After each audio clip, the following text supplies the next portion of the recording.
Thanks for watching my channel, Journeyman Dan. Please subscribe and like below. I did a free walking tour of Sofia when I first got there. It's a great way to learn about a city and see the highlights. The tour covered some Roman ruins, nice buildings, and historical anecdotes. Sofia is unique in that it has been a city since ancient times and yet does not have a river by it. We stopped by fountains from natural hot springs. These are partially why the Romans came to the city in 29 BC. St. Natalia Church was rebuilt after it was exploded by communists trying to kill the king in 1925. There is a controversial pagan statue of a Catholic saint. The region is known for its unique culture of yogurt, and that is linked to the highest concentration of centenarians. I sampled a variety of dairy foods in a separate food tour. The city has a lot to see and covers a wide range of history, food, and culture. The highlight of Sofia is the Grand Alexander Nevsky Cathedral. It is an Orthodox church with a capacity for 5,000 worshippers. There is a small, unassuming brick church named Sofia near the cathedral. The city got its name from travelers using it as a landmark to identify the approach to the city. Construction on the cathedral began in 1882 and it was finished in 1912. The cathedral in Sofia honor the Russian soldiers who died liberating Bulgaria from the Ottoman Empire in the Russo-Turkish War of 1877-78. The exterior is a very grand view and the interior is quite beautiful as well. The cathedral is a special sight and worth a visit. The highlight of my trip to Bulgaria was a visit to Rila Monastery. It is a 2-hour drive south of Sofia. Of all the religious buildings I've seen, the artwork of Rila is the most beautiful and colorful. Some of it depicts Bible stories, but most of it depicts saints' stories and history from the Eastern Orthodox tradition. The complex, as it stands today, was built in the early 1800s with a few structures dating from the 1300s.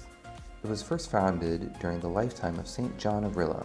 However, it has gone through numerous cycles of destruction and rebuilding. Bulgarian rulers gave patronage for many centuries. During the Ottoman Empire's control of Bulgaria, the monastery was a remote mountainous place of protection for relics and items important to Bulgarian language and culture. The artwork on the outside porch of the church looks very bright and vibrant, showing no signs of wear. The whole complex is very beautiful, evoking an awe of beauty in art and architecture, inspiring a historically romantic sense of saintly living, monastic life, orthodoxy, and Bulgarian nationalism, and of course, it's a great place for taking selfies. Veliko Tarnovo is a small city in the middle north of the country. The main sight to see is a fortress. A large hilltop is surrounded by a wall and has the foundations of a few ruins. It's something to explore for history buffs, but honestly, I didn't get much out of it. Perhaps with a guide you can learn something. I enjoyed the Mannerist influence of the art inside the center hilltop church, but otherwise I can't really say I was happy with my visit to the city. I wanted to go to Plovdiv, but there were limited bus routes there. I also wanted to see the abandoned communist Bozluja monument in the area. However, I was told it was closed off and guarded. I instead went to the coastal city of Varna. It wasn't quite what I expected either, but was still a pleasant place.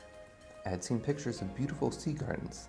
I did not find any flowers and gardens. Instead, I found a large park that ran along the coast with one side path with ocean views. It's very nice for the locals, but not anything to go out of your way for.